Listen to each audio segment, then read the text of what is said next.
Empreendedor a Todo Vapor, número 90. Todos os dias, Thiago Compan traz uma nova entrevista com um empreendedor mostrando que a crise sempre existiu, mas que não fazemos parte dela. Esse é o Empreendedor a Todo Vapor.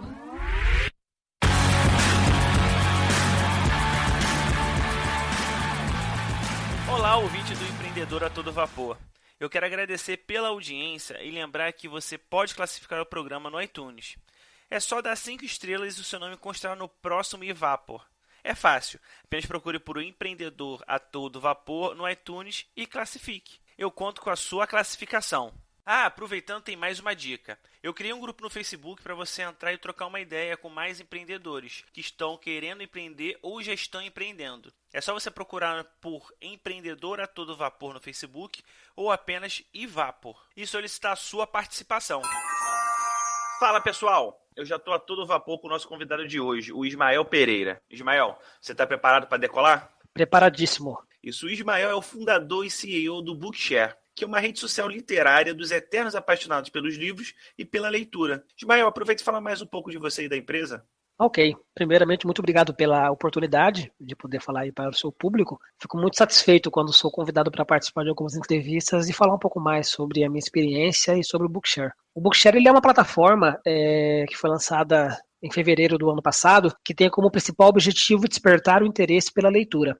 Eu acredito que a leitura tem o poder de transformar pessoas e eu quero que muito mais gente tenha acesso aos livros. Porque no Brasil a gente tem aquele ciclo vicioso, né? Se lê pouco porque o livro é caro porque se lê pouco. Então, se o motivo até agora de brasileiro não ler for preço, o Bookshare é a solução. Você pode cadastrar seus livros e colocar à disposição de uma rede aí de amigos, parentes, familiares. No Brasil já são mais de 1.800 usuários e temos cerca de 700 livros cadastrados para empréstimos de graça. Muito bom. Só para vocês terem uma ideia, lá no Bookshare, um dos livros que estão em destaque foi recentemente colocado, foi Geração de Valor. Então, já é alguma coisa diferenciada mesmo. Exatamente. E vale a pena lembrar que no Bookshare são livros físicos, tá? Eu gosto de reforçar isso, que quando se fala em livro e plataforma, as pessoas associam com e-book. E no Bookshare é diferente, são livros físicos. Então, eu gosto de dizer assim, a gente usa no Bookshare a tecnologia, mas mantém aquela essência que é folhear um bom livro, né? Para quem ama livro, para quem é viciado no cheiro de livro, o Bookshare é uma alternativa bem interessante. Ismael,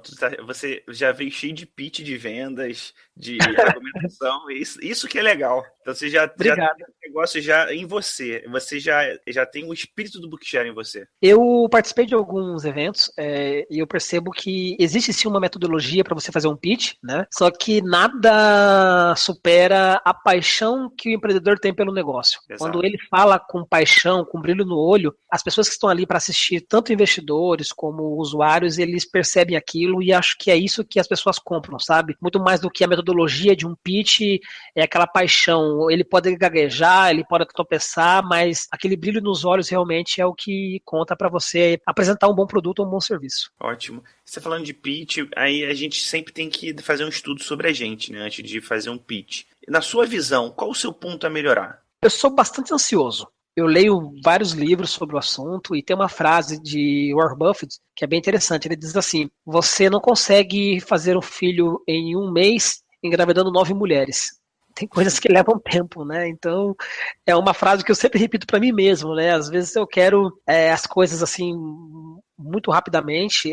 E aí, quando eu falo coisas, eu falo de tarefas, de projetos, só que eu percebo que algumas coisas levam tempo. E eu preciso realmente administrar melhor essa minha ansiedade, né? Porque muitas vezes não depende de mim, depende de terceiros. E às vezes os terceiros não têm aquele mesmo senso de urgência que eu tenho. Então eu preciso realmente me adaptar ao tempo e à disponibilidade e interesse dos outros. Coisa que eu realmente luto aí com todas as minhas forças para poder superar. E em contrapartida, o seu ponto forte? O meu ponto forte, eu diria assim, eu sou tão irascível quanto era o Steve Jobs e tão obstinado quanto Sam Walton. E quando eu faço essa comparação, não é para me agradecer de maneira alguma. Eu li a biografia de ambos, tanto do Steve Jobs quanto a do Sam Walton. E eu me identifiquei muito com eles. Eu diria assim que o meu ponto forte seria a persistência. Por muito tempo eu fui chamado de teimoso. E realmente eu era teimoso. A diferença entre teimoso e persistência, ela é muito sutil. Você lembra daquele desenho que tinha antigamente chamado Pink e o Cérebro? Sim. O Pink todos os dias fazia uma pergunta pro cérebro, né? Falava assim, e aí, cérebro, o que a gente vai fazer hoje? Aí o cérebro respondia, o que a gente faz todos os dias, Pink, tentar dominar o mundo. O interessante do cérebro é que ele sempre, o propósito dele era o mesmo. Todos os dias ele acordava com o desejo de tentar dominar o mundo. Só que a estratégia dele era diferente. Então, a diferença entre teimosia e persistência é que o persistente ele muda a estratégia. E eu aprendi isso, obviamente, depois de várias mentorias, de várias conversas com pessoas mais experientes, e eu deixei de ser teimoso já há algum tempo para me tornar persistente. Então, eu diria assim que esse é o meu ponto forte hoje, a persistência. A característica principal de um empreendedor é essa, né? Que também se você não for persistente, você não consegue chegar a lugar nenhum. E essa diferença entre teimosia e persistência também, óbvio. Exato. Quando eu digo obstinação, assim, são palavras que existe uma definição clara se você for no dicionário, mas no dia a dia as pessoas acabam confundindo, né? Você ser obstinado é diferente de você ser quadrado, de você ser cabeça fechada, né? O Steve Jobs, por exemplo, ele era uma pessoa obstinada. Tem uma frase que é atribuída a ele que diz assim, o foco é dizer não. Então, para quem já leu livros do Steve Jobs, ele tinha o costume de recusar, entre aspas, projetos que todo mundo dizia que era promissor. Só que estava fora do propósito dele. Estava fora da meta dele. Então, por mais promissor que fossem esses projetos, se não estivesse alinhado com o propósito dele, ele acabava fechando os olhos para aquilo. Por mais promissor que parecesse ser, né? Então, você ser obstinado e você trabalhar com afinco para atingir um propósito e objetivo, faz a diferença entre aquele empreendedor que teve sucesso e aquele que não teve sucesso. Agora, obviamente, que cabe também ao empreendedor estar constantemente atualizado e revisar a meta dele. Não é fazer que nem uma certa pessoa disse há um tempo atrás, né? Vamos deixar a meta aberta para quando a gente atingir a meta, a gente dobrar a meta, né? Eu acho que não é bem assim, mas é muito complicado, porque parece que fazer é mais fácil do que você falar ou explicar, né? Eu acho que hoje é o desafio de qualquer empreendedor, perceber que a ideia que ele teve originalmente, ou que o propósito que ele traçou para si, talvez estejam desatualizados ou não tão alinhados com aquilo que se espera. Então ele precisa estar pronto para a qualquer momento pegar o plano de negócios, rasgar e partir para outra, sabe? Exato. E o Bookshare vai fazer 1 ano daqui a pouco. Qual foi aquele momento que você percebeu que era isso mesmo que você queria fazer? No caso, você viu uma lacuna no mercado para lançar o Bookshare, você teve um insight, como é que foi isso? Eu morava em Brasília em 2006 e eu estava na fila do caixa de uma livraria e eu tinha feito uma compra de aproximadamente R$ 400. E na época eu tive um estalo. Eu falei, poxa, quantas pessoas como eu têm condições de comprar livros na quantidade que eu estou comprando? E eu cheguei à conclusão que são poucas as pessoas que têm essa condição. No Brasil, infelizmente, o livro é muito caro. E aí, na época, a minha ideia era criar uma plataforma para compartilhamento de livros para pessoas carentes. Então, eu que na época tinha cerca de 200 livros, iria entrar no site, colocar meus livros à disposição de pessoas carentes. Na época eu fui atrás de empresas para fazer a criação desse portal e ficou muito caro, eu não tinha condições financeiras de tirar o projeto do papel. Ele ficou engavetado. Em 2012 eu comecei a me envolver com movimentos de consumo colaborativo. E aí eu tive de novo um estalo. Falei, poxa, eu posso retomar o Bookshare com um novo apelo. Ao invés de focar ele para pessoas carentes, eu posso colocar o bordão de consumo colaborativo. Então, o Bookshare hoje, ele é para qualquer pessoa que tenha livros e queira disponibilizá-los para empréstimo, bem como para pessoas que não têm nenhum livro e queiram pegar emprestados. Ele é bem democrático à medida que ele permite que qualquer pessoa de qualquer classe social tenha acesso à plataforma. Então eu percebi nisso uma grande oportunidade, porque eu falei, poxa, por mais que você tenha aí uma certa proliferação de e-book, existe um legado, né? Existe uma série de livros impressos que já foram vendidos e estão pelas estantes do Brasil afora. Por que não colocar esses livros à disposição, independente se a pessoa é carente ou não? O que a gente percebe é que os maiores adeptos do consumo colaborativo não são pessoas carentes, não é aquela pessoa que não tem condição de comprar, mas sim pessoas que sim, têm muita condição de comprar, mas perceberam que às vezes elas podem pedir emprestado, elas podem pedir uma doação ao invés de gastar naquele objeto, seja porque ele vai aumentar o consumo de material fóssil, matéria-prima que demanda árvores, rios e assim por diante, entendeu? Então, acho que essa pegada de consumo colaborativo é um mote interessante para o Bookshare e está alinhado aí com as tendências de países desenvolvidos. O legal também é que, como a gente estava conversando anteriormente, é que, mas pô, eu vou emprestar o meu livro, eu não conheço aquela pessoa. E você está explicando bem, né, que tem como se fosse uma classificação, a pessoa ganha ponto. O legal é você começar a emprestar para alguém que você conheça, para você ganhando ponto e outras pessoas vendo aquilo. Então você vai tendo uma reputação naquela plataforma, né? Exatamente. No consumo colaborativo existem duas premissas básicas. Primeiro, que existe abundância, e segundo, que as pessoas têm boa fé. Nos países desenvolvidos é muito comum o empréstimo de ferramentas, o empréstimo de carros, como acontece com o Zipcar, e aqui no Brasil tem a Fleet, também com o Airbnb. Então, por exemplo, quem diria que as pessoas iriam emprestar carros? A Zipcar, quando surgiu com essa proposta, ela teve muita resistência. Tanto que ela levou 6 anos para conseguir ter 1.000 carros cadastrados. A Airbnb também, imagina, quem que em sã consciência iria colocar à disposição um cômodo da sua casa, né? E hoje o Airbnb é uma potência, assim como é o Uber, Zipcar e assim por diante. Então, eu imagino que à medida que as pessoas vão compartilhando livros, possa ser uma grande iniciativa para amanhã depois começar a emprestar outras coisas, como bicicletas, ferramentas e assim por diante. Dizem que o tempo médio de uso de uma furadeira, por exemplo, é de 15 minutos. Então a pessoa ela não queria furadeira, ela queria o buraco na parede, né? E assim como furadeira, existem muitos itens na nossa casa que a gente comprou por impulso ou para usar uma única vez que está lá guardado empoeirado. Então eu começo emprestando o livro, apesar de ter aquele apego emocional ao livro, mas ele é uma coisa assim de fácil reposição. No pior das hipóteses, se você perder um livro, o prejuízo não é tão grande. E na medida que eu vou me relacionando com as pessoas e vou ganhando confiança, eu posso colocar outras coisas também à disposição para empréstimo. É legal. Legal que até vi tem pouco tempo isso, que a maior frota de táxi do mundo é do Uber e eles mesmos não possuem o táxi. E o maior número de estadias, né, do Airbnb e eles não possuem um hotel. Então é praticamente isso. Você daqui a pouco vai ser a maior biblioteca do mundo, mas que não tem nenhum livro. Exatamente. Essa é a ideia.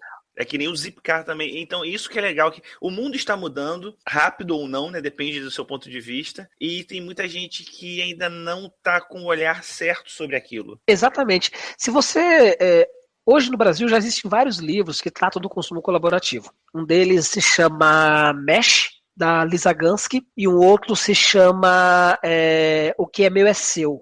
Ambos os livros estão disponíveis para empréstimo de graça no Bookshare. A Lisa Gansky, no livro Mesh, ela diz que o mercado mundial de compartilhamento ultrapassa 100 bilhões de dólares por ano. Ou seja, são 100 bilhões de dólares em transações que não envolvem dinheiro, necessariamente. E isso é uma tendência irreversível, né? No futuro, as palavras como consumo e compra serão substituídas por compartilhamento e troca. Em época de crise, isso fica mais real ainda. Por exemplo, o Airbnb e o Uber, eles surgiram após a crise de 2008. Então, eu imagino que o Brasil está vivendo um momento muito peculiar, né? Ou seja, 2015 foi um ano muito difícil e eu acho que 2016 nós sentiremos saudades de 2015 e nesse cenário de crise, né? Alguns vão, obviamente, jogar a toalha e outros vão perceber, peraí, eu acho que eu posso ganhar dinheiro com isso. Por exemplo, em épocas de crise, aumenta muito a demanda por serviços de reparo, porque ao invés de as pessoas trocarem os seus objetos, né, elas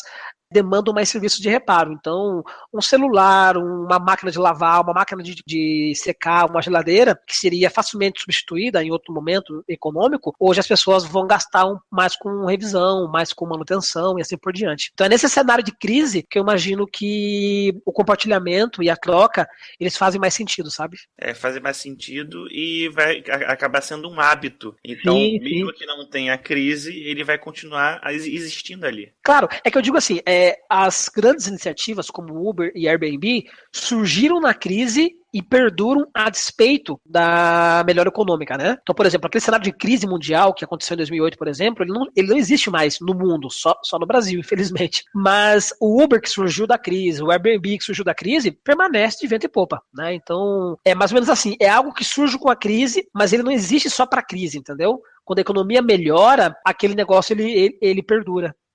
Com certeza. E falando em crise, falando disso tudo, até agora qual foi o seu pior momento como empreendedor, Ismael? Esse pior momento, como você superou ele e qual foi a maior lição que você tirou desse evento? Eu tenho outro negócio, além do Bookshare, que é a Intelecto. É uma empresa de contact center que presta serviços de telemarketing, redes sociais, back-office. Essa empresa tem 5 anos. O meu pior momento como empreendedor foi em 2013, eu cometi alguns erros que geraram muito prejuízo para a empresa. E aí a gente teve que realmente repensar muitas coisas, tivemos que dispensar pessoas que nós não gostaríamos de ter dispensado, mas que não teríamos condições de mantê-las na empresa. Foi a primeira decisão difícil como empreendedor, né? Existe hoje uma gourmetização sobre empreendedorismo, sobre startup, e eu acho que não está sendo vendido ou passado para os candidatos a empreendedor a real, né? Ou seja, se há flores na estrada, há espinhos também. E 2013 foi um ano muito espinhoso para mim, né? Eu tive que me reinventar como profissional, tive que me reinventar como empreendedor, eu tive que me reinventar como pessoa para fazer frente aos inúmeros desafios que viriam, né? Então, eu acho que ter que dispensar pessoas que eu não gostaria, né? E ter que realmente ceder a pressões e, entre aspas, chantagens de algumas instituições para poder manter a empresa funcionando, isso para mim foi o pior desafio, assim, sabe? Pena que a gente não pode entrar muito em detalhes, né? Mas se fosse para eu resumir assim em uma palavra, seria ter que tomar decisões difíceis e não tão amigáveis, né? Seria essa o meu pior momento como empreendedor. E pelo jeito você aprendeu demais disso daí, que te fez ter uma inteligência diferente no mercado. Sim, sim. A lição que eu tiro desse momento é, em primeiro lugar, uma empresa não é uma ONG, né? Ou seja, se eu crio uma empresa para prestar um serviço, para vender um produto, eu tenho que ter resultado. E não faz sentido você ter uma equipe inflada se aquela equipe não gera o resultado que você precisa para manter a roda girando. Então, um exemplo básico do erro que a gente cometeu lá em 2012 e depois gerou essa crise em 2013. Para você iniciar um projeto de call center, demanda investimento em dinheiro, em tempo, em tecnologia, em processos. O recurso mais complexo desses que eu passei são pessoas. Ou seja, você tem que contratar a pessoa, tem que treinar a pessoa para poder assumir aquele desafio e atender ao escopo daquele projeto. Então, nós perdíamos projetos e nós não mandávamos embora as pessoas sobre o seguinte argumento: poxa, quando vier um novo projeto, eu já tenho a equipe treinada. E aí, nessa historinha que a gente contava pra gente mesmo, a gente mantinha aí 10, 15, 20 pessoas na empresa sem ter a receita como contrapartida. E aí, realmente, é complicado, né? Se você, como diz um colega meu, se você tem uma empresa que dá R$1 de prejuízo por mês, né? Ao longo de 10, 15, 20 anos, você tem uma bomba, né? No nosso caso, não era R$1 por mês, eram muitos reais por mês. Então, a gente manteve essa situação por alguns meses, e aí, quando a ficha caiu, a gente percebeu que estávamos com uma bomba, né? E aí tivemos que tomar decisões drásticas. Mas eu não quero passar a ideia também de que pessoas são recursos descartáveis. Não são. Eu acho que é muito importante, como empreendedor, como empresário, como líder, a gente passar para as pessoas qual é a finalidade da empresa, qual é a finalidade daquela pessoa dentro daquela organização. E mostrar para ela que essa relação, ela precisa ter um equilíbrio entre dar e receber. A partir do momento que esse equilíbrio ele fica ameaçado, seja por uma questão de crise econômica, ou seja porque a pessoa que eu contratei não está respondendo aquele desafio, eu tenho que chamá-la para uma conversa, dar um feedback, e caso esse feedback não surta efeito, ou caso a pessoa mostre que não tem interesse em mudar de atitude, chamá-la com todo o respeito e falar: olha, infelizmente nossa história acabou aqui, siga a tua vida, seja feliz em outro lugar, em outro momento, né? Não é algo que a gente faz com muita tranquilidade, até porque o brasileiro ele é muito emotivo, ele é muito empático, né? Aqui em Curitiba, por exemplo, o Walmart fechou algumas lojas aqui em Curitiba. Enfim, um monte de gente se revoltou e alguns sindicatos se mobilizaram, enfim. Isso mostra como que funciona uma empresa americana. Assim, deu resultado, ok. Não deu resultado, fecha. Não é que nem empreendedor brasileiro que vai em banco, pega empréstimo, usa juro de cheque especial, coloca a casa como garantia, coloca o carro como garantia, entende? Eu acho que falta a nós, como empreendedores brasileiros, um pouco dessa racionalidade. E pegando um pouquinho de empresa, de aprendizado, na Bookshare, o que faz você acordar cheio de garra todos os dias, uma motivação a mais?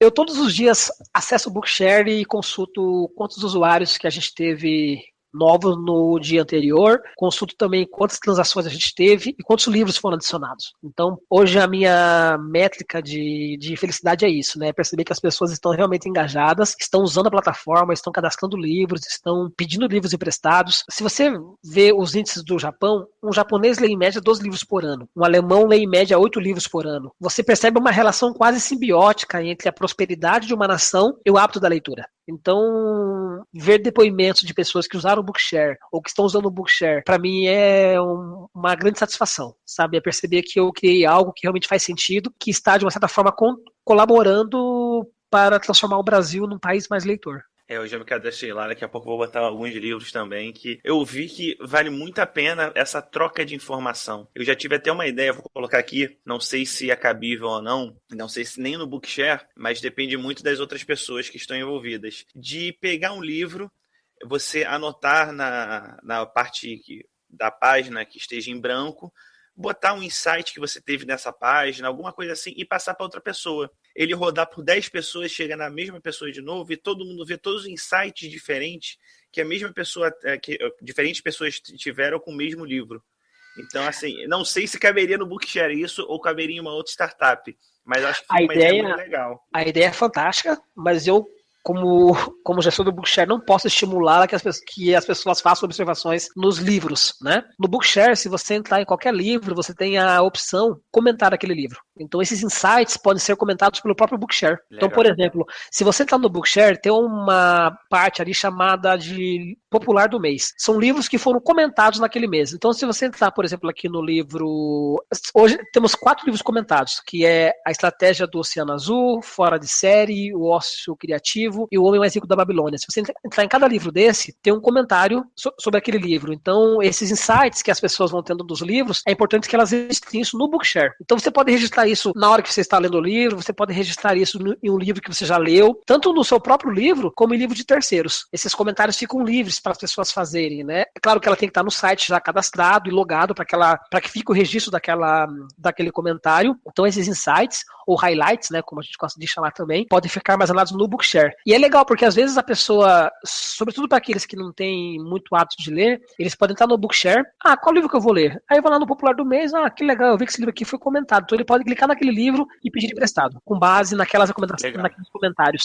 Além disso, no Bookshare, você tem a possibilidade de listar livros, tem uma outra aba chamada livros recomendados, que são aqueles livros mais recomendados pelos usuários. Então você pode, para quem não tem o hábito de leitura e quer uma dica de leitura, pode procurar no Bookshare pelos livros populares ou pelos livros recomendados.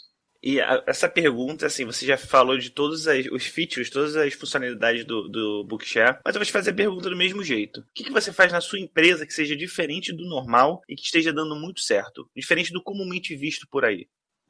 No Bookshare eu não tenho tanta experiência, até porque é uma startup ainda, ela é nascente, né? Mas eu posso falar um pouco mais da experiência como sócio da Intellectual Contact Center, que é uma empresa que já tem 5 anos e a gente tem aí mais de 100 empregados, né? Eu acredito que a maneira como a gente trata as pessoas, nós temos uma relação muito próxima com todos os nossos colaboradores, tanto o gerente, coordenador, supervisor, analistas, teleatendentes, e a gente a todo momento reforça para a equipe que não é porque você entrou na empresa como operador de telemarketing que você vai morrer como operador de telemarketing. Fica muito claro para as pessoas o que elas precisam fazer para alçar novos cargos na empresa. Então, na Intelecto, para você ter uma ideia, muitos supervisores que temos hoje, muitos analistas, até pouco tempo gerente, coordenador, eram pessoas que começaram na empresa num cargo operacional e foram evoluindo. Obviamente que para a pessoa evoluir na empresa, ela precisa de alguns pré-requisitos. E esses pré-requisitos não são pré-requisitos que nós, como gestores, definimos, mas os nossos clientes exigem. A Intelecto atua muito com licitações. Nós prestamos serviço para governo. Nessas licitações, está explícito qual o perfil que cada pessoa tem que ter para exercer aquela atividade. Então, a gente deixa isso claro para a equipe, a gente estimula que as pessoas se desenvolvam. A gente investe, inclusive, na capacitação delas para que assim que surja uma vaga na empresa, elas possam participar do processo seletivo. E esse processo seletivo ele é muito bem estruturado, ou seja, existe um feedback constante para as pessoas. Por que ela não foi selecionada, o que ela deve melhorar, qual ponto fraco que ela tem que desenvolver, né? Ou eu não gosto nem de falar de ponto fraco, gosto de chamar de ponto de atenção, né? Qual ponto de atenção ela tem que desenvolver para que ela possa, no próximo processo seletivo, ter mais chance de ser selecionada. Então, eu diria assim que a gente é diferente na questão de relacionamento com a equipe, com os colaboradores. Só para você ter uma ideia, a Intelecto tem 5 anos. Para uma empresa de contact center, existem algumas certezas. A primeira é um alto índice de absenteísmo, ou seja, muita falta. Um alto índice de rotatividade, ou como diz no setor, turnover. E na Intelecto, os nossos índices de absenteísmo e nossos índices de rotatividade são abaixo do mercado. Nosso índice também de trabalhistas é muito baixo, né? Então, em 5 anos de empresa, a gente teve no máximo 4 trabalhistas,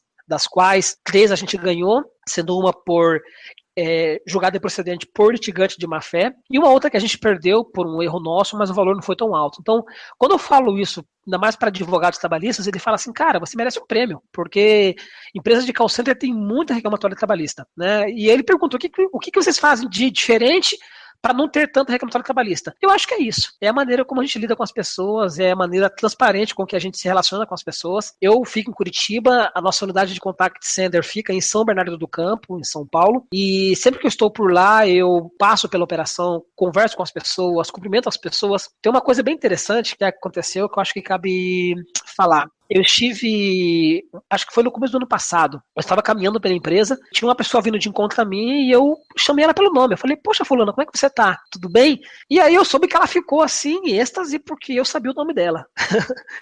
Então, eu fiquei assim bem contente, né, em perceber que uma atitude simples, como você conhecer o colaborador pelo nome, pode fazer realmente muita diferença para a vida daquela pessoa. É engraçado que eu vejo isso tudo que você falou, realmente não é comumente visto nas empresas, é algo tão simples, né? Não vou falar que é fácil, que dependendo do porte da empresa não é tão fácil, mas tem como fazer, mas muita empresa não faz. Exatamente. Eu não costumo dar pitaco na empresa dos outros, né? Porque assim, depois que você tem contato com esse desafio que é empreender, ainda mais num país como o Brasil, a gente acaba sendo um pouco mais cauteloso na hora de dar conselhos, ou até mesmo de falar mal de empresa A ou B. Mais ou menos como em casamento, né? Tem aquele ditado célebre, né? Que diz assim, em briga de marido e mulher, ninguém mete a colher, né? E eu acho que quando se trata de empresa, né? De empreendedorismo, essa frase ela também pode ser usada, né? Ou seja, cada empresa, cada organização, ela é um organismo vivo. E tal como organismo vivo, existem as suas características que são peculiares. Então, por exemplo, hoje, se eu voltasse para o mercado de trabalho, eu seria o melhor empregado que meu patrão pudesse ter. Eu falo isso para vocês sem sombra de dúvida e sem medo de errar. Pelo fato de eu ter contato com o empreendedorismo, pelo fato de eu ter empreendido, de eu ter encarado alguns desafios que são inerentes à atividade de empreendedor, eu digo para você, se eu voltasse ao mercado de trabalho como funcionário, eu seria o melhor funcionário que meu patrão pudesse ter. E eu digo isso sem demagogia, porque você pode ser o presidente de uma companhia. Se você não for dono daquela companhia, se você não for acionista daquela companhia, ainda assim você não vai ter noção do quão é arriscado você empreender num país como o Brasil. Quando você entende, né, os riscos que são inerentes ao negócio, o investimento financeiro de tempo e dedicação que o empresário hoje precisa dar ao seu negócio para que ele prospere, você olha os empresários com outros olhares. Mesmo aqueles patrões que eu não concordava, que eu não aceitava, que eu criticava na época como empregado. Hoje eu honro todos os meus ex-patrões. E para mim hoje faz sentido algumas ações que eles tomavam na época que eu era empregado, mesmo que na época eu não concordava. Não quero aqui, digamos, parecer demagogo de maneira alguma, mas eu confesso para ti assim que hoje eu sou uma pessoa muito mais consciente, né, do que eu era há 6, 7 anos atrás. Legal. E pegando um pouquinho de patrão, de livros, né? Se você pudesse ter um mentor por um dia, ele sendo fictício ou não e de qualquer época da humanidade, quem seria essa pessoa e por quê? Tive uma excelente experiência quando eu li pela primeira vez o livro Made in America, de Sam Walton. É uma autobiografia do fundador do Walmart. É um livro assim que, confesso pra ti, assim, se virasse filme, ia ser tão emocionante quanto foi, por exemplo, A Culpa é das Estrelas. Não sei se você pôde assistir esse filme no cinema. Não. Mas foi bem engraçado, assim, porque é um livro que começa de uma maneira cômica, né? Tira muitas risadas, assim, do público. E da metade do livro pra frente, você ouve no cinema só assim, ó. E pessoas, todo mundo com lencinho na mão. É um livro muito emocionante, porque ele começa contando a história do fundador do Walmart. É uma história bem interessante. Ela é cheia de desafios, porque quando o Sam Walton decidiu por criar o Walmart, ele já era bem avançado de idade, e ele tomou essa decisão porque ele foi passado para trás. Ele era dono de uma franquia que era a franquia que mais faturava na rede, só que naquela época ele era uma pessoa ingênua e quando venceu o contrato, o dono da franquia, de olho grande, não renovou com ele o contrato. Então ele teve que começar do zero e montou o Walmart realmente do zero. E é muito engraçado porque ele criou o Walmart num cenário que já havia grandes varejistas, como o Carrefour, por exemplo. Então o Sam Walton, na verdade, ele não reinventou a roda. Ele visitava essas empresas e copiava as melhores práticas, melhorava aquilo que ele achava que tinha que ser melhorado. Então, por exemplo, o modelo de hipermercado, ele copiou do Carrefour numa visita que ele fez ao Brasil, por exemplo. E é engraçado porque ele entrava nas lojas com um caderninho ou com um gravador na mão. E de algumas lojas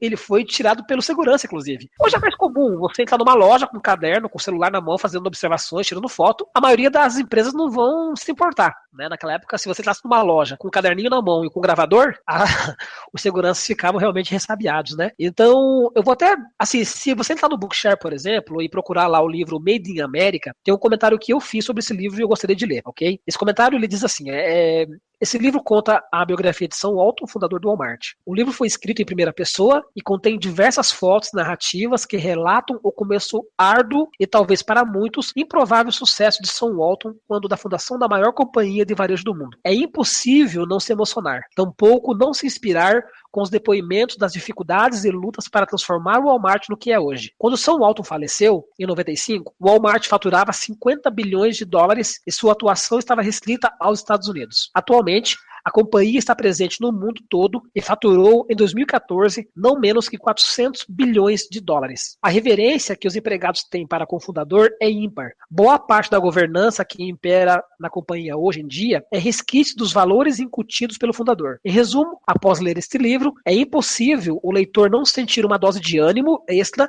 para tirar do papel toda e qualquer ideia de negócio, por mais arriscada que seja. Quando fundou o Walmart, Sam Walton já estava na terceira idade. Outra característica louvável foi de que ele soube que era o homem mais rico do mundo pelos jornais. Tamanha despreocupação com a questão financeira, haja vista o seu foco no cliente. Então, é um livro fantástico, inspirador e eu acho que um mentor fantástico é Sam Walton. Eu fiquei bem emocionado com a história dele, né, com a experiência que ele relata no livro. A maneira pela qual também o livro foi escrito é bem interessante. O Walmart hoje é uma potência. Obviamente que existem muitas críticas em relação à companhia, mas eu imagino que quem tiver a oportunidade de conhecer um pouco a história de como o Walmart foi fundado, né, de toda a abnegação do Sam Walton, só para você ter uma ideia, tem uma história que ele conta que ele ia de Bentonville para Nova York, se eu não me engano, fazer compras, e ele fazia compras de lingeries, enfim, de roupas íntimas, né, tanto para mulheres quanto para homem. E uma pessoa que estava acompanhando ele numa viagem dessas falou assim: poxa, Sam, você bem que podia aproveitar e comprar uma cueca para você, porque a tua tá rasgada. Então ele tinha assim realmente como o foco dele era preço baixo sempre, né? Toda e qualquer coisa que pudesse aumentar o custo para o cliente de modo que eu não conseguisse ser competitivo, ele eliminava. Então aquela coisa de viajar em classe econômica, de colocar 3, 4 pessoas no mesmo quarto, isso ele conta no livro, né? E ele muito mais do que mandar fazer, ele fazia, né? Ele viajava em classe econômica, ele usava quartos compartilhados para poder realmente mostrar para a equipe que para atingir o foco do Walmart, que era o preço baixo sempre, as pessoas precisavam se engajar realmente e manter o custo muito baixo. Com certeza, não é o que a gente vê por aí, o cara indo de Mercedes, não de ônibus, que falam muito que Mercedes é ônibus, indo de carros caros, em hotéis caros, de primeira classe, não é bem isso. E ele realmente, ele vivia aquilo. Isso. Exatamente. Eu gosto do Sam Walton porque você falou uma coisa muito, muito importante, ele vivia aquilo. Você tem filhos? Ainda não. Eu tenho uma filha de 5 anos. E é impossível eu criar a minha filha da mesma forma como fui criado. Antigamente, as crianças, elas obedeciam à autoridade. Então, não interessa se o pai falava uma coisa e fazia outra. O que os filhos tinham que fazer é aquilo que o pai mandava, né? O pai tinha uma autoridade. Hoje as crianças, elas buscam muito congruência. Se eu, como pai, falo uma coisa e faço outra, a criança hoje ela está muito mais perspicaz. E ela pode, no primeiro momento, ela pode fazer aquilo que o pai mandou por medo, mas vai ficar martelando na cabeça dela, por que o papai mandou fazer uma coisa e fez outra? Elas buscam muito congruência. A mesma coisa hoje é com colaboradores. Eles buscam muita congruência nos seus líderes, né? E Sam Walton, ele me fascinou pela congruência. Ele exigia da equipe aquilo que ele fazia. Eu creio que você se lembra, na crise de 2008, quando os bancos quebraram e as montadoras quebraram, um grupo de presidentes de montadoras foram para Washington de jatinho pedir dinheiro para o governo. Nada a ver, né, cara? Você vê que não, a incongruência como você está colocando. Exatamente, era muito incongruente. Eles foram de jatinho para Washington pedir dinheiro para o governo. Olha a tamanha incongruência. E detalhe, em plena crise, né, de 2008, com muitas companhias amargando prejuízos bilionários, a maioria dos presidentes tiveram bônus. Então, quando você... Como que você pode obter engajamento de um empregado de uma companhia em crise, por exemplo, se ele descobre que o presidente da companhia em crise recebeu lá 300, 400 milhões de dólares em bônus, entende? Então, eu acho que o líder hoje, e quando eu digo líder, não é só empresário, eu digo pessoas em cargos de liderança. Eles têm que procurar a todo momento ser congruente com aquilo que eles falam, sabe? E seja ele um líder no mercado corporativo, seja ele um pai de família, seja ele um líder religioso, seja ele um líder político, não tem nada que magoe mais do que a incongruência política, né? Por exemplo, exige-se uma austeridade das pessoas, dos cidadãos, que você não vê no governo. Então, no Brasil, por exemplo, a gente tem uma carga tributária enorme, absurda, e além disso eu tenho que pagar plano de saúde, tenho que pagar seguro, tenho que pagar uma série de outras coisas que eu não consigo viver sem, e se eu demandar da rede pública, eu não tenho aquele atendimento satisfatório. Hoje, no Bom Dia Brasil, pela manhã, eu assisti o caso de uma mulher que foi chamada para um exame 11 anos depois de falecer. Então, 11 anos depois de falecer, recebeu uma carta, uma ligação, sei lá, que o exame que ela tinha pedido foi aprovado. Quer dizer, então, é incongruência até na troca de informação, né, interna. Exatamente. Então, eu acho assim que hoje, qualquer pessoa que exerce o cargo de liderança, e aí eu digo tanto líder formal quanto líder informal, devem buscar constantemente a congruência. Perfeito. Ismael, agora está entrando na rodada final. A rodada final são perguntas com respostas rápidas de até 30 segundos, tá bom? Tá bom. Se eu ultrapassar os 30 segundos, você me avisa, né? Pode deixar, fica tranquilo. Então, tá bom. O que te segurava para não ser um empreendedor? Cultura. Eu venho de um lar onde meu pai foi empregado durante toda a vida. E ele foi empregado de uma única empresa. Então, ele chegou em Curitiba, no Mato Grosso, com 18 anos de idade, conseguiu um emprego e ficou nessa empresa até se aposentar, há 4 anos atrás. Então, eu não tenho na minha família um exemplo de empreendedorismo. A maioria das pessoas são ou autônomos ou são empregados formais. Então, quando eu olhava para minha família, tanto materna quanto paterna, eu não via um exemplo de empreendedor onde eu pudesse me espelhar, né? Onde eu pudesse obter mentoria ou coaching. Então, o que me segurava realmente era a questão cultural. E qual foi o melhor conselho de negócio que você já recebeu? Eu recebi vários conselhos, assim, me lembrar de cabeça agora qual foi o melhor conselho, eu corro o risco de ser ingrato com as pessoas que me ajudaram em toda a minha carreira. Você já deu vários conselhos.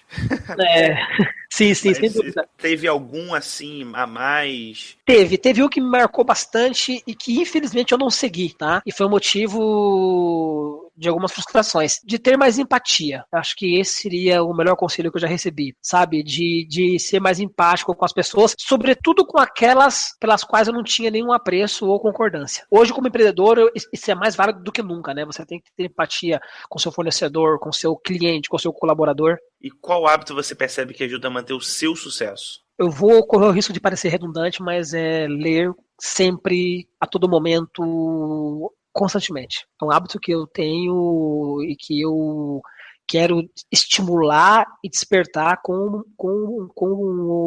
o Bookshare, por exemplo, né? Então eu leio muito livros, revistas, newsletter, enfim, estou a todo momento com livro na bolsa, tenho Kindle também, enfim, eu acho que ler, ele não é opcional para quem deseja ser empreendedor. Você possui algum aplicativo ou site que te ajuda sempre, que você poderia compartilhar conosco? Tenho.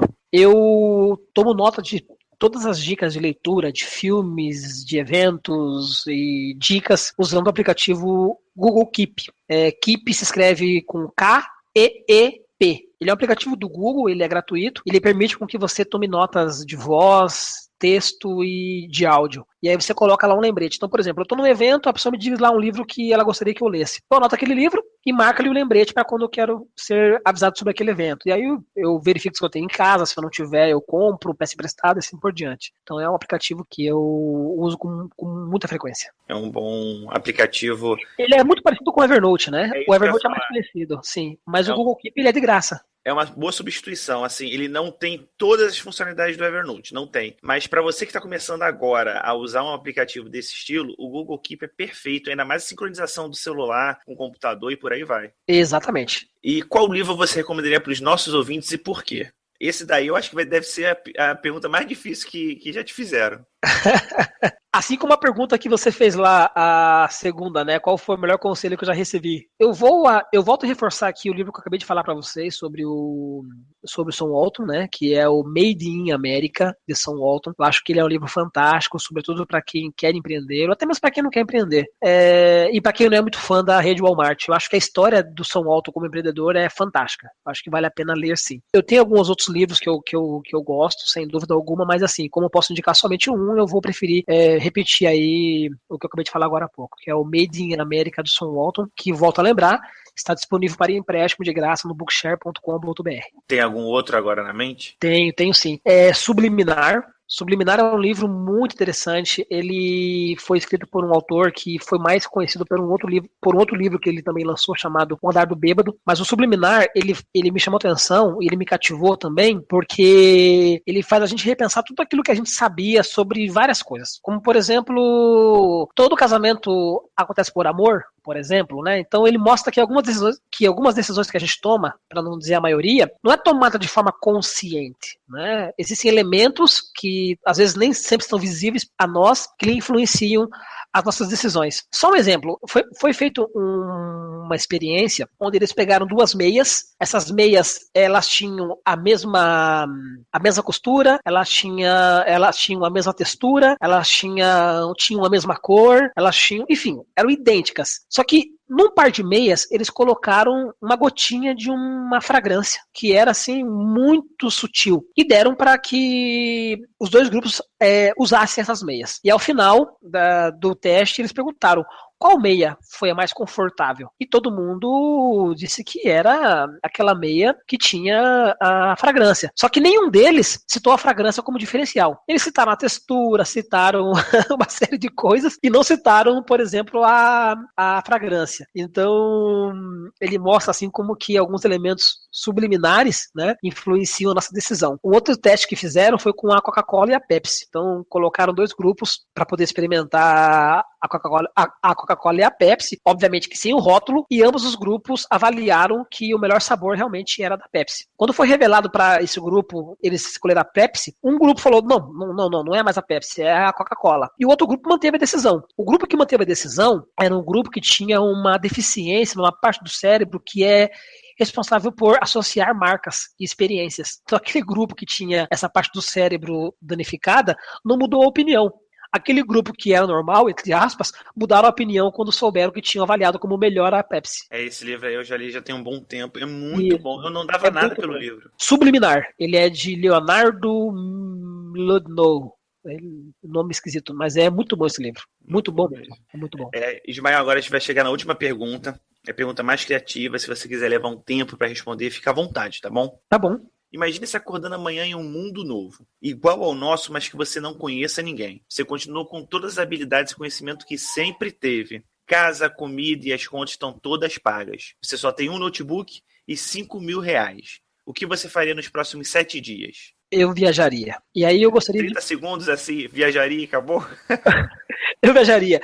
Eu percebi, é muito importante a gente investir em experiências. E no ano passado eu tive minha primeira experiência de viagem internacional e, assim, para mim foi surreal. Eu gostei muito, adorei muito e eu percebi, assim, que realmente é preferível a gente investir em experiências a investir em coisas, sabe? A gente vem de uma cultura onde se valoriza muito o ter e não tanto o ser, né? Então, por exemplo, se valoriza hoje um ótimo smartphone, um ótimo carro, uma ótima casa, mas o que é nosso de fato é aquela experiência que ninguém tira. A minha casa, meu carro, meu smartphone são coisas que ficam para minha herdeira ou para os meus herdeiros, inclusive às vezes vira até motivo de briga. Já a experiência que eu tive, aquilo que eu gastei comigo, em termos de experiência, é minha. Isso vai comigo. Então, eu acho que eu investiria em viagem. Eu faria uma viagem. Ótimo. A gente está chegando agora no final da entrevista, Ismael, mas antes de acabar, eu queria que você deixasse um conselho, mais um conselho, e o melhor meio de entrar em contato com você. Perfeito.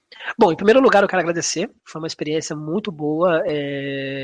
Ter essa oportunidade de participar. O conselho que eu vou deixar é assim, gente, a gente precisa mudar urgentemente os índices de leitura no nosso país. Em 2014, 70% dos brasileiros declararam que não leram um livro sequer. É um índice alarmante. O Bookshare nasceu com esse propósito, que é de despertar o interesse pela leitura. O Bookshare ele é uma plataforma de grátis, não tem custo algum para você entrar no site, fazer seu cadastro, relacionar seus livros, pedir livros emprestados, emprestar livros, não tem custo nenhum. E ler, é importante a gente desenvolver o hábito de leitura, porque na medida que a gente lê, e a gente vai tendo experiências com autores, com livros, a gente vai lendo mais e com mais frequência. Então, eu acho que, assim, eu comecei a ler aos meus 15 anos de idade, por imposição da minha professora de literatura, e hoje eu leio por prazer, né? Só que, obviamente, que no começo foi uma imposição e foi chato. Hoje não, hoje eu tenho prazer de ler, eu não vejo a hora de ter que ir a algum lugar que tenha fila, ou tenho que ficar sentado esperando para poder pegar um livro e ler. Esse é o meu conselho, sabe? De as pessoas buscarem desenvolver esse hábito de leitura. O site do Bookshare é www.bookshare.com.br. O meu e-mail para contato é ismael@bookshare.com.br. E o meu telefone celular é o DDD 41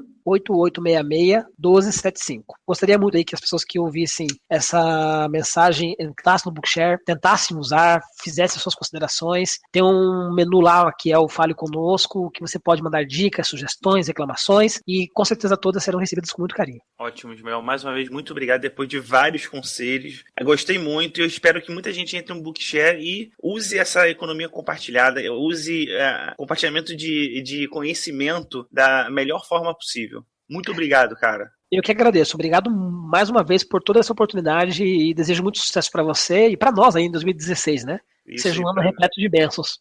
Com certeza. Um abraço. Um abraço, até mais. Você gostou do Empreendedor a Todo Vapor de hoje? Então aproveita para colocar 5 estrelas no iTunes e ajudar o programa a crescer. Eu quero entrevistar mais empreendedores e mostrar que empreender é uma questão de ação. Entre no iTunes e recomende o Empreendedor a Todo Vapor. Esse foi o Empreendedor a Todo Vapor, sua dose diária de inspiração empreendedora. E você, está preparado para decolar?